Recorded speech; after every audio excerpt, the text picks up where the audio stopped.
Ini kita berbincang-bincang dalam satu tema yang lagi marak pada saat ini, begitu ya. Luar biasa. Betul sekali. Berkenaan dengan Hari Anti Narkotika Nasional tahun 2025.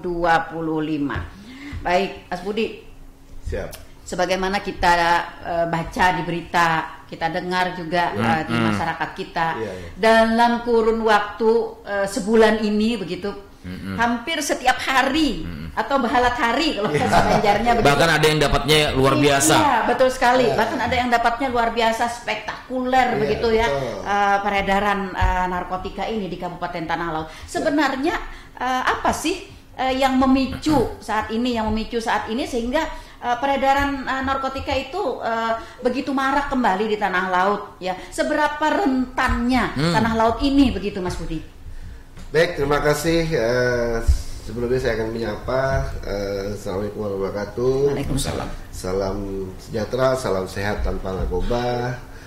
Pertama-tama kami ucapkan terima kasih atas nama BNN Kabupaten Tanah Laut atas kepada Radio Tuntung Pandang FM yang telah mengundang kami pada acara talk show pada hari ini. Alhamdulillah.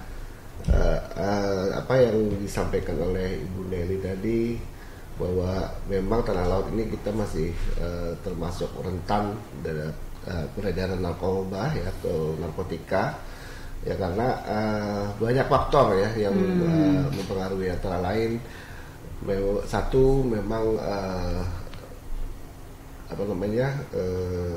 kondisi alam begitu, kondisi geografis kita, kemudian jumlah penduduk kita yang cukup banyak ya. Kondisi geografis ini adalah kondisi dari segi banyaknya panjangnya garis pantai kita sehingga mudah untuk memasukkan narkoba khususnya ke Kabupaten Tanah Laut. Kemudian juga daerah kita adalah daerah perlintasan juga Betul sekali. Nah, kebetulan kami BNN Tanah Laut adalah merupakan BNN yang sebagai membawahi di 3 kabupaten. Kabupaten Tanah Bumbu, Kota Baru, dan Tanah Laut sendiri seperti itu. Sehingga hampir semuanya banyak merupakan daerah lintasan dan jalur laut. Ini yang agak susah untuk kita bendung karena memang minimnya petugas kita di lapangan dengan luas wilayah perairan kita yang cukup luas gitu. Kurang lebih 200 km ya. Dan kreativitas kurir Pak ya. Itu salah satunya dari segi geografisnya. Kedua adalah dari segi perekonomian kita. Banyak beberapa tersangka yang ditangkap atau terjaring itu alasannya adalah faktor ekonomi karena bagaimanapun khususnya sabu itu sangat menguntungkan bagi mereka, menjanjikan pokoknya ya ketika bisa lolos satu kali aja begitu sekali. Bisa tersenyum lebar sementara ya. Jadi kita tahu bahwa dari pengiriman khususnya dari sindikat Triangle atau segitiga emas itu, mereka di sana di daerah negara produsennya itu harga sabu itu masih sangat murah. Kisaran cuma 100.000 per gram. Sampai ke Indonesia khususnya ke Tanah Laut dari 900 dari pengedar atau bandarnya sampai ke konsumen sampai 2 juta per gram. Itu kita bayangkan keuntungan. Berapa ratus persen gitu ya. Sehingga banyak masyarakat kita yang ekonomi ke bawah itu sangat tergiur. Apalagi ditambah dengan salahnya pergaulan seperti itu. Mungkin itu barangkali beberapa hal yang masif ya. Kemudian ketiga itu adalah bagaimana konsumen kita di Tanah Laut sendiri sangat banyak seperti itu. Khususnya biasanya yang paling tinggi adalah paling banyak penggunanya adalah para pekerja ini, baik itu pekerja perkebunan, kemudian pertambangan. Itu yang permintaan dari mereka itulah maka banyak masuk ke daerah kita ke tengah laut seperti itu. Kita kan kenal tanah laut adalah daerah perkebunan dan pertambangan. Iya. Nah, ini daerah industri juga. Sehingga banyak pendatang yang ke tanah laut, sehingga itulah yang membuat peredaran di tanah laut lumayan cukup tinggi. Ini terbukti banyak faktor sebenarnya ya Mas Budi. Iya. Betul. Nah, lalu kalau dilihat dari kasus-kasus yang ditangani yang terjadi pada akhir-akhir ini begitu, apakah ini dapat diprediksi lebih tingginya itu di faktor yang mana? Apakah mungkin pelaku juga adalah orang pendatang, orang luar atau memproduksi di sini atau bagaimana? Untuk tanah laut sendiri tidak ada untuk tempat produksi sehingga alhamdulillah masuk dari luar dari luar. Ini terbukti bahwa beberapa waktu yang lalu misalnya pihak Polres Tanah Laut menangkap sampai 200 gram. Betul. Seperti itu udah semua dari produk luar. Tetapi ya itu tadi, mereka masuk karena memang banyak permintaan dari konsumen kita. Seperti itu. Ini yang sangat memprihatinkan buat kita. Oke. Dapat diprediksi gak nih Mas Budi, masuknya itu yang lebih tinggi itu apakah lewat laut, lewat darat atau ada jalur lain? Jadi yang paling banyak terjadi masuknya narkoba ke khususnya tanah laut atau pada umumnya adalah Indonesia, itu adalah melalui jalur laut. Karena jalur laut ini kan dengan negara Indonesia adalah negara kepulauan, kemudian tanah laut pun daerah-daerah pesisir pantai. Ini banyak sekali pos-pos atau dermaga-dermaga yang ilegal atau aksesnya mudah. Dan ditambah lagi mungkin personil kita yang sangat terbatas, sehingga tidak dapat meng-cover di seluruh terbatas jumlah personilnya, terbatas juga mungkin peralatan deteksinya mungkin bagi kayak pelabuhan dadakan biasanya pelabuhan tikus atau juga pelabuhan resmi tapi bukan milik pemerintah begitu ya, mereka mungkin tidak punya peralatan untuk deteksi. Sehingga mungkin diselip-selipin bisa lolos begitu ya. Makanya itu kita sangat-sangat miris ya Mas Budi. Kok bisa sampai lolos begitu? Padahal kita tahu penjagaan, pemeriksaan di setiap lini perjalanan itu sangat-sangat ketat begitu. Betul. Kita sudah, kalau di jalur darat kita sudah sering melaksanakan razia bersama dengan Dinas Perhubungan, kemudian dengan Polres Tanah Laut. Terus kita rutin sudah melaksanakan beberapa tahun ini, dan alhamdulillah belum ada sih kita dapati dari hasil razia itu yang membawa barang tersebut.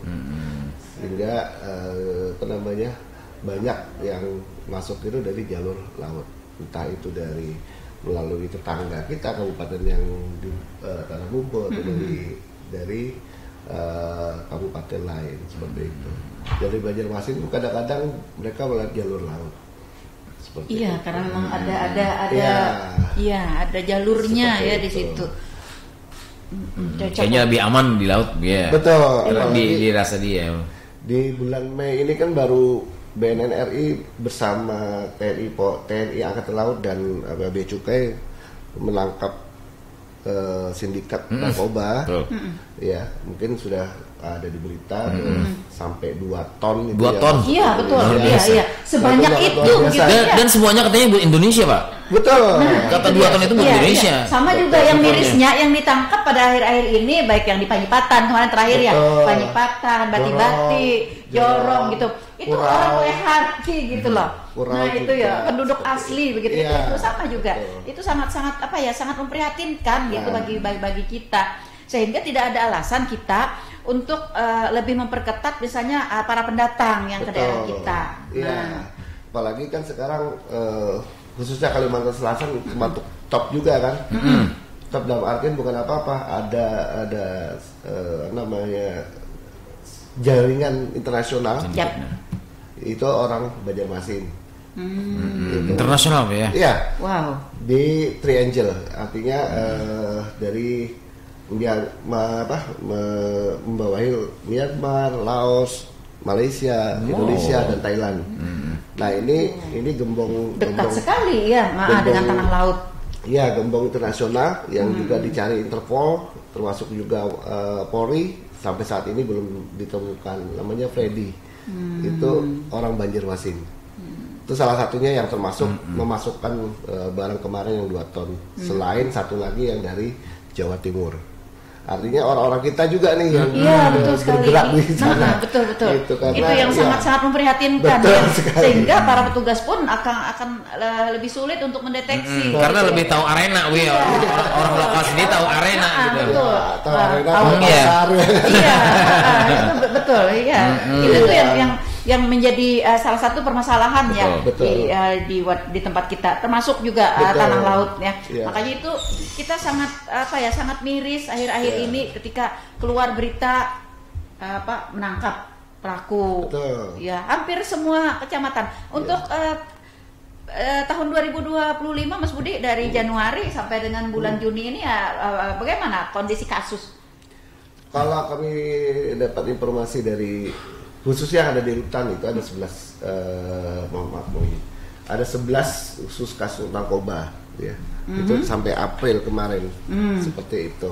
Itu baru sampai April ya? Baru sampai April sudah 11. Iya, yang lebih banyak di bulan Mei Juni kayak apa? Kemudian kami juga sudah melaksanakan pelaksanaan sidang asesmen terpadu ya. Di tahun 2025 ini kita sudah melaksanakan 19 orang dari asesmen terpadu tadi. Jadi asesmen terpadu ini adalah mereka-mereka yang ditangkap dalam rangka penyalahgunaan narkoba. Kemudian kita proses dalam asesmen, itu baik itu asesmen medis maupun asesmen hukum. Asesmen hukum ini terdiri dari anggotanya adalah penyidik Polri, penyidik BNN dan penyidik Kejaksaan yang di bawah 1 gram seperti itu. Sehingga kalau itu terindikasi misalnya hanya penyalahguna murni, itu akan dilanjutkan ke rehabilitasi. Tetapi kalau itu terindikasi jaringan, itu akan dilanjutkan kasusnya seperti itu. Jadi yang kami proses. Artinya semua pelaku pengedaran gelap narkotika yang kita temukan, itu tidak seluruhnya berarti langsung masuk. Ada aturan yang memungkinkankah untuk itu, Mas Budi? Karena saya baru dengar nih ada asesmen itu. Ada. Jadi kalau di Undang-Undang 35 itu di pasal 127 bahwa bagi para penyalahguna itu dapat dimasukkan di dalam proses rehabilitasi. Seperti itu. Di Undang-Undang pasal 54 di Undang-Undang 35 pasal 54 sudah jelas bahwa pecandu narkotika dan korban penyalahgunaan narkotika wajib menjalani rehabilitasi medis seperti itu. Ya, ada ketentuannya seperti itu ya. Seperti itu. Oke. Baik, Mas Budi. Siap.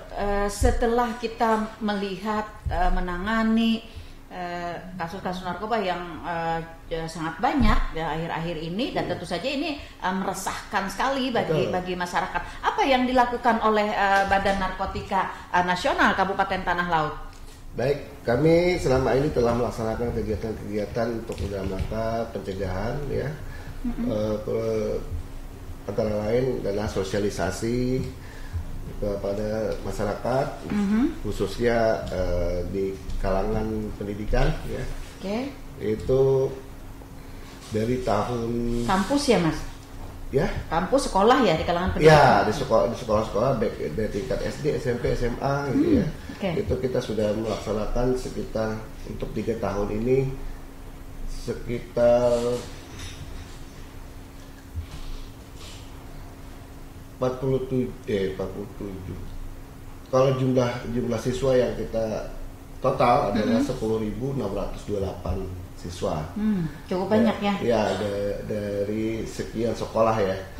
Kemudian dari masyarakat itu mencapai 1.229 orang dalam beberapa kegiatan seperti itu. Kemudian kami juga melaksanakan deteksi dini ya. Deteksi dini adalah tes urin ya, tes urin. Ya. Baik itu di instansi pendidikan, kami juga melaksanakan itu dari 3 tahun ini sudah mencapai 3.410 orang yang terindikasi positif, ada 25 orang atau 0,73%. Itu di kalangan pendidikan. Jadi kita masih mendapatkan beberapa orang yang masih terindikasi penggunaan. Di dalam hasil pemeriksaan. Betul. Itu. Lalu untuk instansi pemerintah, lembaga-lembaga lainnya yang ada di Kabupaten Tanah Laut bagaimana Mas Budi?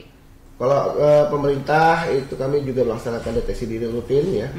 Itu 2023 kita melaksanakan kepada ASN dan non ASN itu sekitar 4.122 orang atau 71 kegiatan itu baik pemerintah daerah maupun pemerintahan desa. Kemudian di tahun 2024 itu kita sudah melaksanakan kegiatan sampai 1.182 orang atau terdapat 15 kegiatan. Kemudian di swasta kita juga melaksanakan kegiatan tersebut mencapai hampir 90-an lah, hampir 200 swasta lah. Ini termasuk berarti perusahaan, perbankan termasuk juga Mas Budi? Perbankan ada juga. Perbankan ada juga. Kemudian di masyarakat ada atas permintaan masyarakat itu kita juga sudah melaksanakan sekitar 700 orang lah di 27 kegiatan. Gitu. Kira-kira dari kategori yang sudah kita deteksi dini tadi, instansi pemerintah, kemudian di kalangan pendidikan, kemudian di lembaga-lembaga lain seperti perbankan dan lain-lain, lalu juga di swasta, di perusahaan. Ini artinya kita sudah mencakup hampir ke seluruh sektor dan lini masyarakat begitu ya, seperti itu. Nah, lalu menurut BNNK sendiri nih, peluang yang mungkin nanti akan terjadi lagi ini di kalangan apa nih? Menurut apa yang kita sering dapati bahwa yang paling riskan atau paling mudah untuk dimasuki dalam peredaran narkoba adalah dari sisi swasta ya, atau pekerja-pekerja lepas gitu ya, pekerja-pekerja kayak perusahaan, pertambangan seperti yang kita sampaikan tadi. Itu sangat riskan sekali karena satu, mereka masih berimage atau berpandangan bahwa dengan menggunakan itu dia akan lebih menambah tenaga. Itu yang sampai saat ini mereka asumsikan bahwa mereka butuh itu untuk suplemen. Padahal sebenarnya tahu ya. Banyak sekarang minuman juga banyak. Iya. Padahal tidak ada manfaatnya sebenarnya. Itu hanya halusinasi mereka saja. Mitos begitu ya. Mitos semata. Tapi dengan mitos kayaknya memperkuat kepercayaan gitu ya. Sekali. Itu yang menurut kami masih riskan. Kemudian untuk narkoba ini lebih ke sugesti rasa saya, Bu. Iya, betul. Nah, kalau untuk narkoba ini kan banyak ya macamnya, baik itu narkotika sendiri yang golongan 1 maupun bahan-bahan adiktif lainnya. Nah, narkoba ini yang paling riskan juga di anak-anak kita. Saat ini anak-anak kita banyak menggunakan penyalahgunaan obat. Nah, ini salah satu pintu masuk sebagai nantinya ke depan kalau ini berlanjut bisa berkembang menjadi penyalahgunaan narkotika. Ini yang sering kita dapati selama ini. Contoh misalnya penyalahgunaan obat batuk, Seledril, Sampotin, Dextromethorphan. Apa ya? Dulu pernah ya. Pengalaman pribadi bukan? Waduh. Nyebutin terus nih, Bu nih. Dulu sering itu Dextromethorphan kemudian disalahgunakan, kemudian oleh Kementerian Kesehatan sudah dihapus untuk peredaran destro murni. Sekarang dicampur, tidak boleh untuk yang dextro murni. Jadi dimasukkan ke obat-obat dan dicampur-campur gitu ya. Nah, itulah salah satunya adalah Seledril. Seledril itu juga ada kandungan dextronya. Tapi anak-anak kita pintar, dibacanya kandungannya. Iya, komik juga ada, Pak. Komik juga ada. Dia mengerti sudah ya.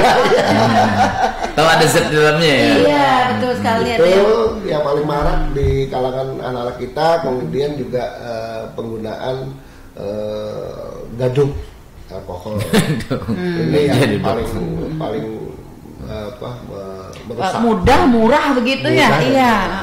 Seperti itu. Ini yang menjadi pintu masuk sebenarnya untuk nantinya kalau tidak kita tangani segera mungkin akan menjadi penyalahgunaan. Iya betul. Kalau dia naik kelas Pak jadinya narkoba ya. Betul, seperti itu. Kalau udah capek yang biasa-biasa, jadi pengen naik kelas gitu ya. Iya betul. Ada kelasnya berarti ya. Kelas. Jadi selain sosialisasi. Iya, selain sosialisasi, deteksi dini tadi apa lagi yang kami juga melakukan SIL atau screening intervensi lapangan. Ini kami tujukan kepada beberapa sekolah bekerja sama dengan guru-guru BP. Bagi anak-anak yang bermasalah itu kami rangkul, kemudian kami screening apakah ini ada basically penggunaan atau dari penyalahgunaan indikasi, obat atau indikasi apa ya. seperti itu. Kalau ada indikasi tersebut kita lakukan rehabilitasi seperti itu. Ya. Berdasarkan rehabilitasi nanti berdasarkan kesepakatan. Kalau memang anaknya maunya di sekolah ya kita coba laksanakan di sekolah. Oke. Apakah screening lapangan ini sudah membuahkan hasil atau ditemukan adanya orang-orang atau anak-anak yang memang bermasalah? Ternyata dia memang cenderung menggunakan narkotika itu. Ya, dari beberapa kali kita laksanakan SIL ya atau screening intervensi lapangan itu yang kita lakukan sudah 10 sekolah yang kita coba sekitar 70 orang siswa lah ya. Dari 70 orang siswa tuh hampir 30%-nya lah atau bisa sampai 50% itu ada penyalahgunaan. Begitu. Jadi tapi bukan selalu narkotika. Iya. Mereka lari ke obat-obat, zat-zat kimia begitu. Betul, seperti itu penyalahgunaan. Itu. Mencoba berkiprah. Iya. Di jalan yang salah. Prihatin sekali ya Mas Budi ya dengan kondisi seperti ini. Ya, baik kita ke suara pendengar. Selamat pagi, ada rekan Iwin di Pabahanan, salam sehat ya, tanpa narkoba.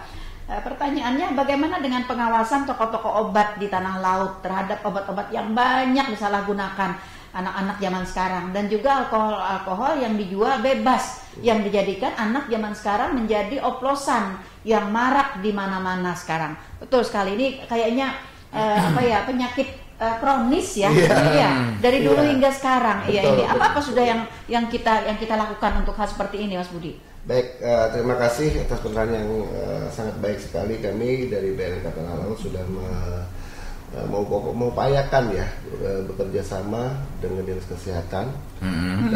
Dalam hal ini juga dibantu oleh pemerintah daerah. Kita membentuk suatu tim terpadu lah ya, tim terpadu dalam hal ini dan membuat rencana aksi. Nah, pada dasarnya bahwa terkait dengan peredaran obat ya maupun farmasi itu adalah ranahnya dari dinas kesehatan. Berdasarkan Undang-Undang 36 tahun 2009. Nah, itu ada di dinas kesehatan. Tapi kami juga memantau di luar itu, kami juga pernah menangkap peredaran yang bukan pada tempatnya. Contoh, waktu kami ada di Bati, sebenarnya TO-nya bukan itu, tapi ternyata ketemu kita orang yang jual obat-obatan itu secara buka di toko, jadi mereka berkeliling atau membawa. Kami dapatkan. Jadi bukan hanya pedagang kopi yang keliling ya? Kayak sales juga ya. Jadi ternyata pedagang obat juga yang keliling. Dia mengantar mengedarkan barang-barang tersebut, tapi bukan toko obat, bukan apotek ya. Iya. Artinya memang dia mengedarkan obat itu ilegal ya, tidak ada izin. Jadi kami hanya bisa menyita barang-barang tersebut seperti itu. Terhadap pengawasan tadi Pak, toko-toko katanya? Pengawasan, makanya saya sampaikan kembali bahwa pengawasan terhadap toko-toko obat itu adalah ranahnya Dinas Kesehatan. Oke, lalu selama ini menurut evaluasi dari BNNK sendiri, apakah Dinas Kesehatan sudah masif melakukan pengawasan terhadap toko-toko obat yang ada di daerah kita? Saya kurang begitu sampai ke sana ya, tapi saya yakin teman-teman dari Dinas Kesehatan juga sudah melakukan halnya maksimal ya. Tapi ya tadi namanya manusia begitu ya, selalu ada akal ya. Iya. Sumber daya yang juga yang kurang. Iya, betul. Karena beberapa kami dapati setiap kali anak-anak yang misalnya tengah razia kita tanyakan pasti dapat dari toko-toko obat atau apotek gitu ya. Yang sebenarnya tidak dibenarkan untuk memberikan obat menjual kepada anak-anak di bawah umur misalnya. Tetapi ya mungkin di luar pengawasan kita ya, kan kita kan tidak setiap hari bisa mengawasi hal tersebut, termasuk juga BPOM gitu kan. Ada waktu-waktu tertentu yang mereka mungkin bisa hadir, tapi ya pas waktu yang tertentu mereka tidak hadir di situ. Kesempatan mereka ya. Saya yakin teman-teman dari Dinas Kesehatan sudah melaksanakan pengawasan tersebut. Kalau kami juga mengawasi pada obat-obat yang termasuk psikotropika, tapi hampir tidak ada di tanah laut ini, kecuali yang melaksanakan adalah dari pihak rumah sakit, contohnya kayak penggunaan morfin dan sebagainya, memang untuk keperluan medis. Oke. Nah, lalu berkaitan dengan itu, Mas Budi, apakah ada program atau rencana kegiatan dari BNNK sendiri untuk melakukan upaya lain agar pengawasan terhadap toko-toko obat ini lebih intensif begitu? Misalnya melibatkan tokoh masyarakat, melibatkan relawan atau apa begitu? Baik, jadi terkait dengan maraknya penyalahgunaan obat ini, kami sudah menyampaikan di pertemuan-pertemuan bahwa kita perlu suatu fasilitas yang bisa merehabilitasi mereka. Jadi tidak hanya serta-merta begitu razia mereka menggunakan obat didata kemudian dipulangkan. Harus ada shock terapi bagi mereka. Betul. Shock terapinya bukan berarti apa-apa, kita juga ikut membina di sana. Sehingga kami pandang perlu adanya pusat rehabilitasi rawat inap. Jadi pusat rehabilitasi ini tidak hanya untuk penyalahgunaan narkotika saja, tetapi juga bisa digunakan untuk para penyalahguna obat-obatan itu tadi, sehingga mereka dapat pembinaan di sana, dapat shock terapi juga. Misalnya kalau misalnya kayak pengguna narkotika 3 bulan, misalnya kalau untuk yang pengguna penyalahguna obat mungkin 1 bulan cukup, tetapi itu pembinaan full dari koordinasi di seluruh lintas sektor, misalnya dari Kementerian Agama, dari dinas pendidikan misalnya, atau dari pelindungan perempuan dan anak misalnya, seperti itu. Itu kita bekerja sama. Saya berharap itu bisa terwujud. Kita sudah rancang dari tahun 2002 yang lalu, dan mudah-mudahan ini akan bisa terrealisasi oleh pemerintah daerah. Amin. Emang sebagai korban atau sebagai pengguna ini Pak, dari rehabilitasi itu apa aja yang mereka dapatkan di sana? Banyak yang mereka dapatkan kalau dirawat inap ya, itu selain bimbingan psikologi, kemudian mungkin pembersihan darah ya dari pengaruh zat-zat kimia itu mungkin bisa jadi dari cuci darah kita tidak manggil lagi maksudnya seperti itu, cuci darah iya. Bimbingan rohani, kemudian ada jadi dihadirkan di sana di pusat rehabilitasi. Kalau dirawat inap ya biasanya seperti itu. Kalau kami tahu, yang kami laksanakan di BNN khususnya itu seperti itu. Jadi bimbingan psikologi, bimbingan rohani, kemudian penambahan ilmu pengetahuan, keterampilan seperti itu, sehingga mereka diharapkan begitu nanti selesai melakukan rehabilitasi menjadi masyarakat yang berdaya guna, tidak hanya sampai di sini saja, tetapi bisa diberdaya gunakan lah di masyarakat seperti itu. Oke, ya rekan Iwin ya terjawab ya bahwa sebenarnya BNNK sendiri sudah berkoordinasi dengan Dinas Kesehatan untuk melakukan pengawasan terhadap peredaran terhadap toko-toko obat yang mengedarkan atau menjual ya obat-obat yang salah digunakan oleh anak-anak ya. Namun karena kita tahu ya kondisi kita serba terbatas khususnya di personil begitu ya. Dan juga adanya pembatasan kewenangan-kewenangan, nah sehingga itu juga menjadi bisa digunakan sebagai peluang ya untuk itu. Tetapi secara evaluasi Dinas Kesehatan dan BNNK sudah melakukan upaya yang maksimal seperti itu ya. Kita akan terus juga meningkatkan upaya-upaya pengawasan kita ini. Mungkin nanti di suatu masa kita dapat merekrut mungkin ya sukarelawan dari usaha masyarakat. Banyak nih Pak masyarakat kita yang menunggu, Budi, ya menunggu untuk direkrut jadi relawan. Iya, ya sukarelawan kita banyak gitu ya untuk direkrut jadi sukarelawan untuk melakukan pengawasan ini. Baik. Terima kasih. Oke, baik. Yang kedua, selamat pagi rekan Akmal di Plehari. Salam sehat tanpa narkoba. Beginilah hukum di Indonesia. Para pecandu mendapatkan alasan rehabilitasi. Ya, jadi kesannya tidak ada efek jera yang berat sebagai pelecut bagi pengguna baru atau yang akan mencoba narkoba. Nah, karena kebanyakan kasus pecandu selalu dibarengi dengan mempengaruhi yang lain. Nah, bagaimana ini apa penjelasannya? Memang sebagian masyarakat kita nih, Mas Budi, menyampaikan unek-unek aja ya, nih, bertanya nih ya. Curhat, ya betul. Melakukan analisa ya, memang benar apa yang disampaikan oleh rekan Akmal. Ini banyak sekali juga desas-desus di masyarakat kita dengan banyaknya para pelaku penyalahgunaan narkotika ini yang direhabilitasi dengan alasan rehabilitasi begitu. Nah, dan ini kayaknya rehabilitasi ini menurut mereka itu tidak memberikan efek jera. Penjelasannya. Baik, terima kasih. Kembali lagi terkait dengan penyalahgunaan ini semua tergantung pada dirinya masing-masing seperti itu ya. Karena bagaimanapun namanya penyalahgunaan khususnya narkotika itu tidak akan bisa disembuhkan.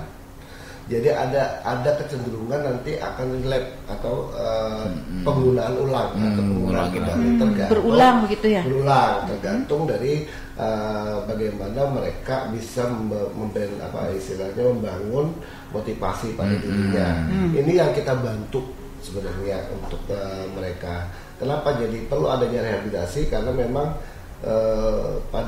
pada intinya adalah rata-rata sesuai dengan apa yang kita dapat, klien-klien kami itu adalah sebagai korban daripada peredaran narkotika itu, sehingga itu perlu dibantu ya. Cuman kita juga selektif dalam menentukan siapa yang mesti mendapat rehabilitasi. Kami akan bekerja sama dengan seksi pemberantasan. Apakah yang bersangkutan ini betul-betul penyalahgunaan murni atau memang ada keterlibatan jaringan, gitu ya.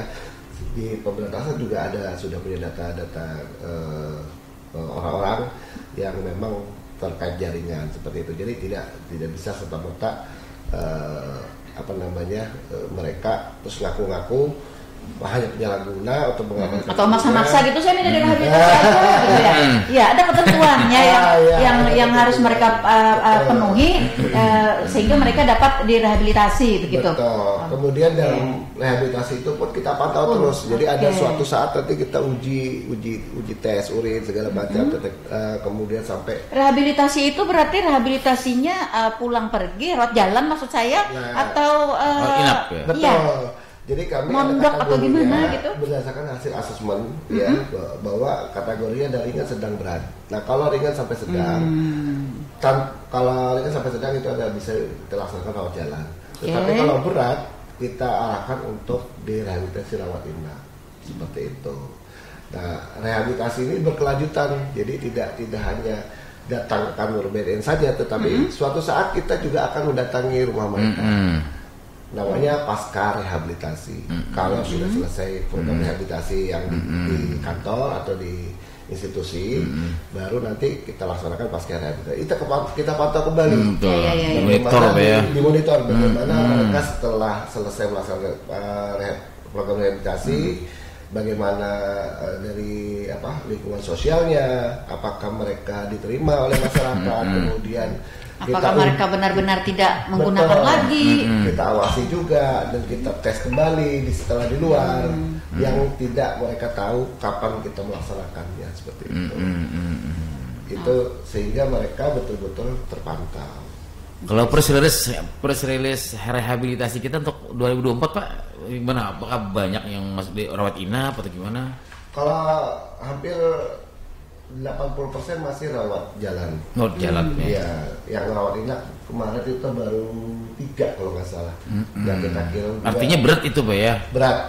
Yang 2 kita kirim ke Lido Bogor, punya BNRI. Yang 1 kita kita sampaikan ke Samanglihum. Kita masih bekerja sama kalau yang rawat inap dengan Samanglihum ya? Betul. Di Kalimantan Selatan gitu. Jadi bagi masyarakat yang penyalahguna jangan sungkan-sungkan melaporkan dirinya ke institusi, meminta rehabilitasi secara sukarela ya. Kalau tidak berani ke BNN, kita juga punya fasilitas lain di Rumah Sakit Yasin juga menerima rehabilitasi. Gitu, karena itu merupakan institusi penerima wajib lapor yang sudah disahkan oleh Kementerian Kesehatan. Seperti itu. Mas Budi, dengan rehabilitasi ini ada memang pendapat dari masyarakat begitu. Rehabilitasi ini lebih nyaman, lebih ringan, ya, sehingga ini tidak memberikan efek jera tadi begitu. Sebenarnya secara rincinya di rehabilitasi itu bagaimana sih para pelaku ini diperlakukan gitu? Apakah supaya ada efek jerahnya? Iya, seperti itu. Rehabilitasi itu kita adalah sifatnya mengayomi ya. Jadi mereka ini sebenarnya di awalnya sudah kebanyakan ya adalah latar belakangnya dicuekkan oleh masyarakat, tidak dikawani lah istilahnya, tidak dirangkul, perhatian tidak sehingga kita di sana memperhatikan mereka sedetail mungkin. Jadi mereka kita anggap sebagai kawan, sahabat, sehingga mereka bisa dengan sendirinya bisa mengeluarkan atau kalau bahasa gaul kita curhat lah ya, sehingga kita bisa betul-betul menangani masalah apa yang mereka timbul akibat mereka menggunakan itu. Seperti itu. Banyak rata-rata tuh latar belakangnya adalah masalah keluarga, broken home, kemudian kadang-kadang ada juga yang diputus pacar dan sebagainya, bisa mengendalikan diri, lemah, terjerumuslah ke hal-hal yang demikian. Apakah itu mungkin alasan dan sebagainya, kita tetap menghargai pendapat mereka. Jadi kita hargai mereka, kemudian dari mereka dan untuk mereka kita coba begitu. Karena kalau kita yang memerintahkan belum tentu mereka menerima, tapi kita sentuh hati dia punya masalah, kira-kira apa pemecahan masalahnya, kita yang menuntun. Jadi mereka lah yang memecahkan masalah, sehingga di situ mereka akan bisa sangkut lah, artinya bisa menerima secara kesadaran. Artinya kalau kita simpulkan nih, secara fisik tuh tidak ada unsur penekanannya. Oke. Mereka misalnya di dalam rehabilitasi itu disuruh mencangkul, wajib menanam jagung sekian hektar. Maksud saya ini agar mereka ada sanksinya biar. Iya, seperti itu. Ya Bu, jadi kami hanya yang memberikan dorongan dari mereka, masalah mereka bisa mengungkapkan, kemudian kita mencoba memancing mereka untuk bisa memecahkan masalahnya sendiri. Iya, ya. Lebih kepada psikologis, mental spiritual, ya. Seperti itu. Lalu upaya medis, Mas Budi, dalam proses rehabilitasi ini untuk menghilangkan pengaruh-pengaruh narkotika tersebut di dalam tubuh mereka, apa yang dilakukan secara medis? Jadi kalau klien kita yang terindikasi gejala putus zat atau withdrawal atau kita yang kena sakau ya, itu adalah gejala yang timbul akibat dia tidak memakai lagi tapi sudah berefek ke dalam tubuh, itu biasanya kita terapi adiksi. Jadi ini dilakukan oleh psikiatri.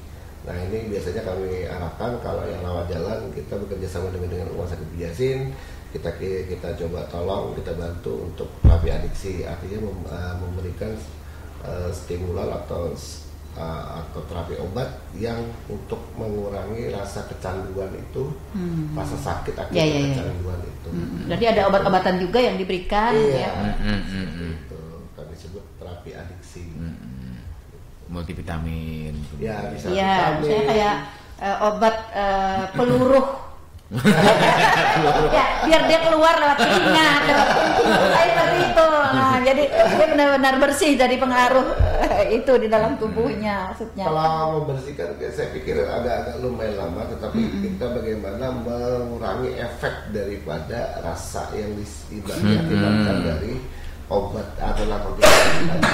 Contoh misalnya pelemah nafsu makan gitu ya, kayak nafsu makan ya. Dia misalnya tidak waktu makan, dia sering tidak langsung makan, kita kasih nafsu makan. Kemudian begitu dia berhenti memakai, ternyata meriang, sakit kepala dan sebagainya, itu yang kita atasi seperti itu. Iya. Yang dikirim mungkin ya ke Sampang Lihum itu sudah di tingkat mana tuh Pak? Apakah sudah hilang akal sehat atau gimana dari BNN sini? Hilang akal sehat sih tidak, tetapi kecenderungan untuk yang saya bilang tadi, gejala putus zatnya yang sangat parah. Contoh misalnya dia sering berhalusinasi, kemudian sering berteriak-teriak sendiri mungkin ya.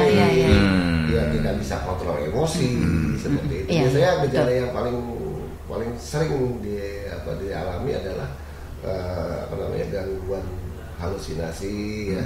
Kemudian tidak bisa mengontrol emosi, itu ya. Kemudian yang ketiga adalah yang sakau tadi, yang misalnya bisa menggigil atau membentur-benturkan kepala, itu yang kita takutkan. Seperti itu.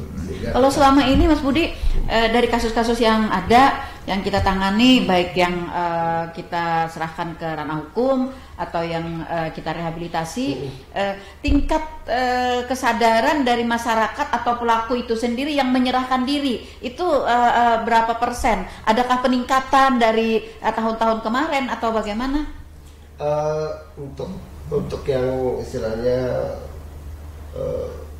menyerahkan diri sendiri, mungkin masih keluarganya yang melaporkan minta direhabilitasi begitu, kalau keluarga yang membawa mungkin sudah ada peningkatan dari yang lalu.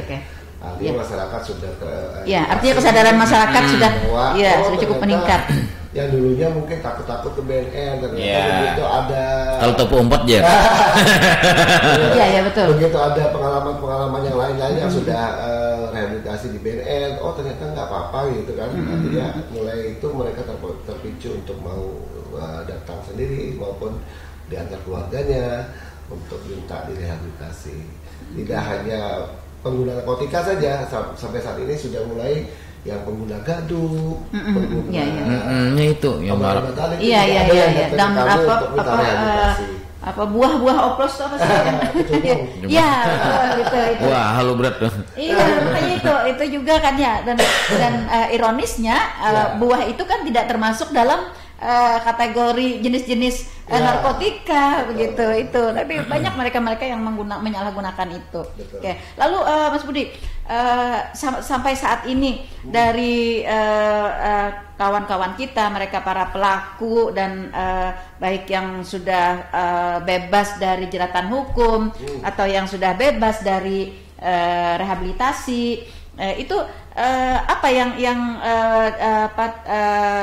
tindak lanjut yang dilakukan oleh kita, mungkin BNNK bekerja sama dengan apa gitu untuk memberikan kehidupan yang lebih baik bagi memberdayakan mereka. Ya. Iya, memberdayakan, betul. Baik, terima kasih. Jadi pertama-tama mungkin salah satu contoh yang sudah melaksanakan rawat inap di Bogor kemarin. Itu setelah mereka pulang itu kita anggaplah orientasi atau dimagangkan di BNU. Jadi kami berharap klien tersebut bisa membentuk tularkan kepada masyarakat. Jadi menjadi role model begitu ya. Itu kan kami libatkan di sana juga. Kemudian kita juga memberikan pandangan-pandangan terkait dengan motivasi-motivasi, ya. Kemudian di rawat inap pun sudah diberikan keterampilan untuk supaya berdaya guna ke depan harinya. Oke. Lalu apakah ada yang sudah kita anggap misalnya punya keterampilan yang sudah dapat dibanggakan lah begitu? Berhasil, ya. Berhasil begitu.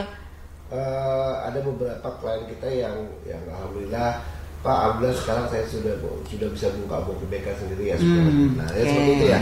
Tapi jadi artinya rehabilitasi tidak semata-mata hanya pada saat rawat jalan di kantor. Iya, betul. Tapi begitu dia keluar, kita kan kalau ketemu kita tetap. Betul. Itu yang saya maksudkan. Dan ini juga nanti akan bisa menjadi wadah-wadah magang bagi juniornya, gitu ya. Mereka yang baru saja keluar dari rehabilitasi, begitu juga seperti itu. Bisa ikut bekerja di situ sementara mereka belum menemukan. Jadi BNN jadi pendamping terus ya. Maksud saya seperti itu agar mereka tidak lepas balik seperti itu. Iya. Apalagi kalau misalnya yang mereka terjerat kasus yang semata-mata faktor ekonomi, kan itu menjadi sebuah jalan keluar yang sangat baik bagi mereka gitu.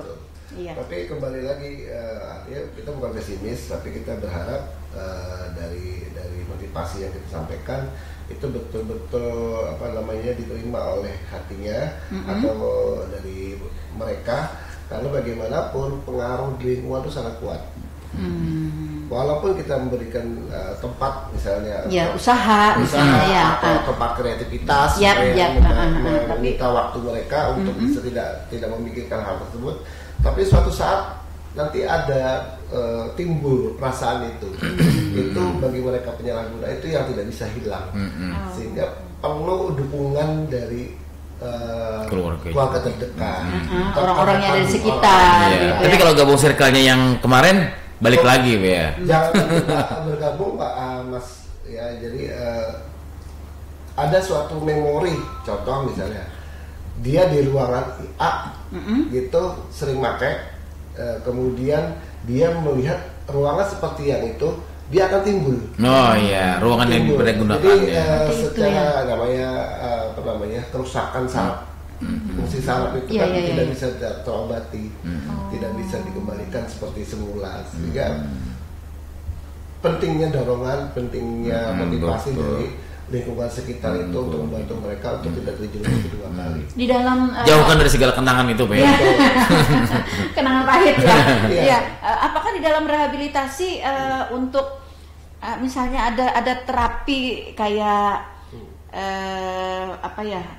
dulu ada, kalau saya lihat waktu di rumah sakit jiwa ya, rumah sakit jiwa, saya pernah praktek di rumah sakit jiwa dulu, ada kayak terapi disetrum gitu katanya itu untuk membetulkan saraf-saraf yang bisa mengingatkan pada hal-hal yang itu tadi. Apakah dalam rehabilitasi tidak dilakukan itu, Mas Budi? Beda kasus ya. Beda kasus, beda penanganan ya. Penanganan seperti itu. Kita hanya memberikan, atau misalnya diurut refleksi memberikan trik-trik atau masukan trik atau cara bagaimana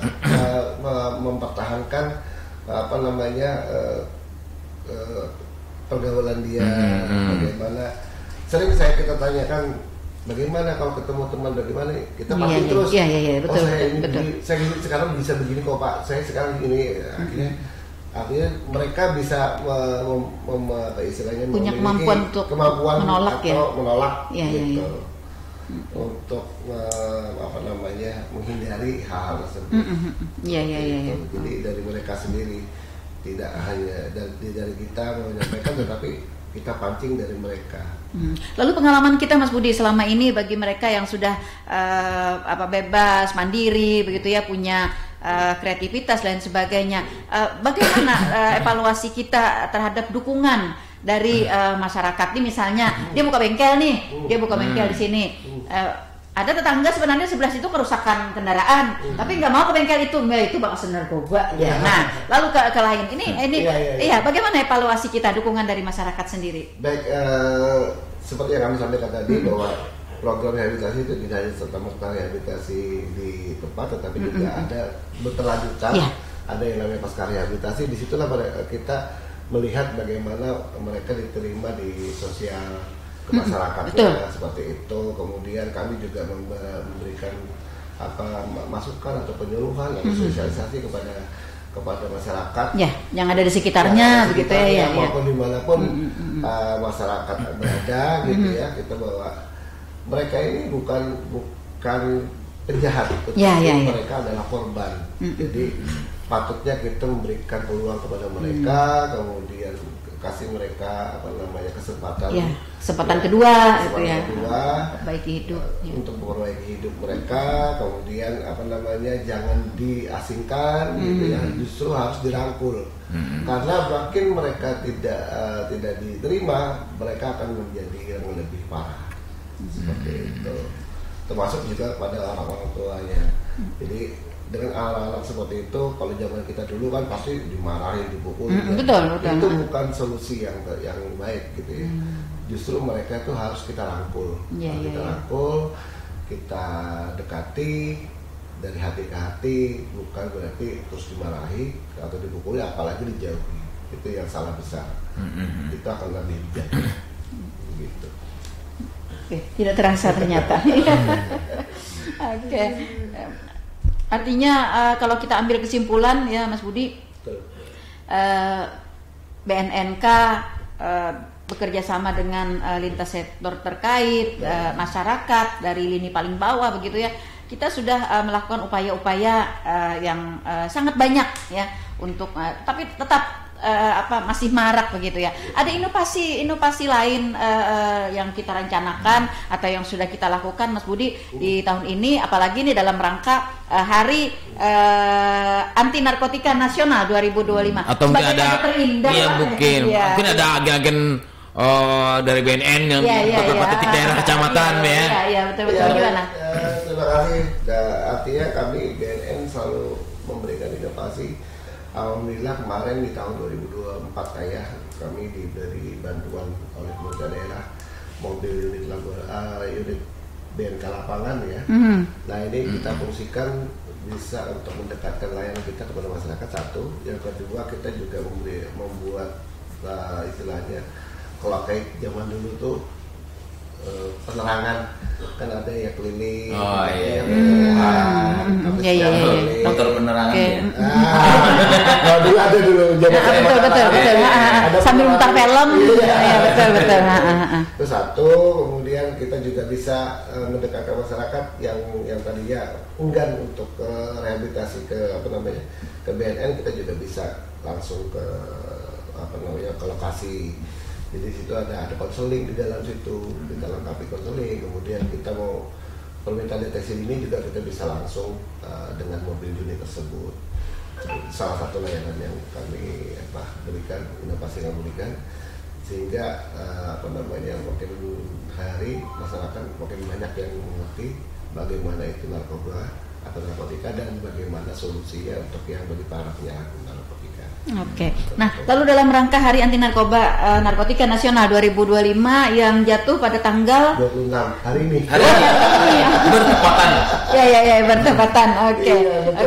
Alhamdulillah. Iya. Adakah kita akan melakukan misalnya upacara besar atau kampanye atau misalnya event komunitas? Ya, event komunitas begitu dengan menampilkan mereka-mereka yang sudah berhasil keluar dari permasalahan narkotika ini.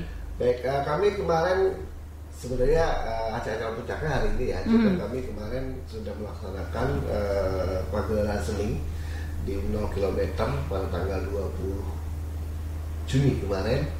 Itu kami mencoba bersosialisasi melalui penampilan budaya daerah Mamanda. Jadi kami berharap dengan tradisional lokal ini akan lebih menyentuh kepada masyarakat kita melalui cerita-cerita Mamanda seperti itu. Jadi kami laksanakan kemarin acara puncaknya di 0 km Pasar Lama Pleheri itu dengan moto Hani tahun ini adalah memutus mata rantai peredaran gelap narkotika melalui kegiatan pencegahan, rehabilitasi dan pemberantasan menuju Indonesia emas tahun 2045. Itu tema kami. Oke. Baik, Bu. Iya, ternyata waktu kebersamaan kita sudah berada di zona lewat ya. Kita kalau berbicara soal narkotika ini memang lagi viral dan lagi hangat, selalu hangat Mas Budi. Iya, selalu hangat begitu. Cuman sayangnya hangatnya ini hangat tidak enak. Hangat tidak enak. Iya, tapi bagaimanapun juga semuanya tergantung dari peran dan partisipasi kita semua begitu ya. Karena BNN tidak bisa bekerja sendiri ya tanpa bantuan dari seluruh lini masyarakat. Oke, baik Mas Budi, tetap saya minta closing himbauan atau hal-hal yang masih perlu disampaikan dalam kesempatan ini. Silahkan. Baik, terima kasih. Kami dari BNN Kabupaten Talaut hanya menghimbau dan berharap kerjasama seluruh komponen, seluruh lini dan termasuk dari masyarakat untuk dapat kita bersama-sama memberantas dan memerangi peredaran narkoba khususnya di wilayah Kabupaten Talaut. Jangan sungkan-sungkan untuk melaporkan segala kejadian yang terjadi. Kalau ada indikasi juga ya yang dicurigai gitu. Peredaran maupun penyalahgunaan narkoba, silakan laporkan ke BNN ke kami. Akan kita insya Allah akan kita sama-sama tangani seperti itu. Iya, dan pelapor masih tetap dilindungi ya. Iya. Jangan khawatir. Jangan khawatir. Iya, silakan. Oke, baik saudara pendengar, sampai di sini jumpa kita di program Talkshow Tanah Laut Menyapa edisi hari ini Kamis 26 Juni 2025. Kita semua mengucapkan selamat Hari Anti Narkotika Nasional tanggal 26 Juni 2025.